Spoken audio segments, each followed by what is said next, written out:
Hello friends, good evening. কেমন আছো সবাই? আশা করছি সবাই খুব ভালো আছো। তো আমাকে দেখে বুঝতেই পারছো আমি এখন কোথায় আছি। হ্যাঁ, আমি এখন আছি বাড়িতে। মানে আমি কালকেই চলে এসেছি। চলে আসার একটাই কারণ, সেটা হলো আজকে তো সংক্রান্তি, মানে আজকে বিশ্বকর্মা পুজো, সবাই জানো। তো মানে আজকে হলো ভাদ্র মাসের শেষ দিন, মানে সংক্রান্তি।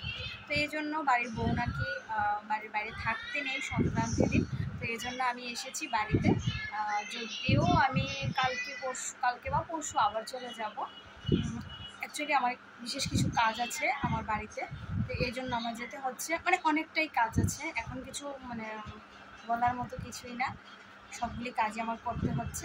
তো সেই জন্য আমি আবার চলে যাব, কালকে বা পরশু চলে যাব। কিন্তু আমার গতকালকে আসতে হয়েছে যেহেতু সংক্রান্তি, সেই জন্য। তো সেটাই তোমাদের আপডেট দিলাম যে আমি এখন বাড়িতেই আছি। আর আজকে তো বিশ্বকর্মা পুজো, তো সকলকে জানাই বিশ্বকর্মা পুজোর অনেক অনেক শুভেচ্ছা। আশা করছি সবার এই পুজোর দিনটা ভালোই কাটছে। তো আমার এই শাড়ি পরা দেখে বুঝতেই পারছো যে আমি কোথাও গিয়েছিলাম। মানে আজকে যেহেতু পুজো, তো নিমন্ত্রণ তো আছে অবশ্যই। মানে অংশের পিপির বাড়িতে আজকে বিশ্বকর্মা পুজো ছিল। তো ওই ফুলদের বাড়ি থেকেই মাত্র এসেছি, এসে ভাবলাম যে চলো তোমাদেরকে আপডেটটাও দিয়ে দিই, আর একটা ভিডিও একটু করে নিই। তো এই হলো। আর আজকে তোমাদের দাদা ভাইয়ের আবার ইচ্ছে হলো বলতে আমারও ইচ্ছে হয়েছে, ওরও ইচ্ছে হয়েছে যে আজকে একটু বেরোবো। তো কোথায় বেরোবো এখনও কিছুই জানি না। তো আমি ভাবলাম যে চলো এই শাড়িটা যেহেতু পরাই আছে, এই শাড়িটা পরেই বেরিয়ে যাব।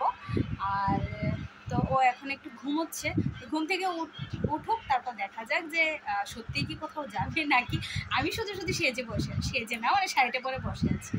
আমাকে দেখে তোমাদের মনে হচ্ছে যে আমি সেজেছি। তো যাই হোক, তো চলো দেখতে থাকো ভিডিওটা। আরেকজনের অবস্থা দেখো, এই যে দেখো সন্ধ্যা হয়ে গেছে, আমাকে ঘুরতে নিয়ে যাবে। হ্যাঁ, আর এখানে বসে বসে এইমাত্র চা খাচ্ছে, চা খাবে। এনাকে বিছানায় এনে চা দিতে হবে আমার। এটা তোমার কর্তব্যের মধ্যে পড়ে। ও কর্তব্য, তো তুমি তোমার কর্তব্য পালন করো। চলো ঘুরতে যাবো। এদিকে আর একজন অংশ বাবা কি করছে? বেরিয়েছি তো সন্ধ্যাবেলায়, অবশ্যই বেরোনোর পরে ভিডিও করার মতো কিছুই ছিল না, তার জন্য কিছুই ভিডিও করিনি। আর যেহেতু আমি শাড়ি পরে বেরিয়েছিলাম, তোমরা দেখেছো, সেহেতু আমি ব্যাগ থেকে যে মোবাইলটা বের করে ভিডিওটা করব সেটা আমি পারি না, কারণ আমি অংশকে একটু সামাল দিতে কষ্ট হয়। এই যে তোমার শাড়িটা পরে আমার বসতে একটু অসুবিধা হয়। তো এই জন্য তারপর আর মোবাইল ব্যাগের মধ্যেই ছিল, ব্যাগের মধ্যেই ঘুরে টুরে চলে এসেছি। তো সেরকম আর তোমাদের সঙ্গে কিছু শেয়ার করতে পারিনি, এজন্য সরি, আগেই বলে নিচ্ছি। তো চলো আজকের ভিডিওটা। আর অনেকগুলা বিশ্বকর্মা পূজা দেখেছে, ও খুব খুশি হয়েছে, কিন্তু খুব এক্সাইটেড ছিল। তো চলো আজকের ভিডিওটা আর বড় করছি না, এখানেই এন্ড করব, কারণ আমি এসেই কিন্তু ভাত বসিয়ে এসেছি। এখন গ্যাসের মধ্যে ভাত হচ্ছে। আমি ভাবলাম যে না, এই ভিডিওটা এন্ড করে তারপরে ভাতটা নামাবো। কমিয়ে দিয়ে এসেছি স্টিমটা, অবশ্যই সেটা আমার জানা আছে, সেই বুদ্ধিটা আমার আছে। তো চলো আজকের ভিডিওটা আর বড় করি না, অনেকটা কাজ রয়ে গেছে।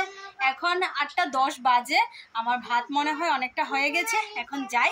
আজকের মতো টাটা, সবাই ভালো থাকবে, সুস্থ থাকবে, দেখা হচ্ছে নেক্সট ভিডিওতে। আর এভাবেই সবাই আমার পাশে থেকো, ভালোবাসা দিচ্ছ, তোমাদের ভালোবাসা অনেক বেশি আমার প্রয়োজন। তো চলো tata, bye bye, good night.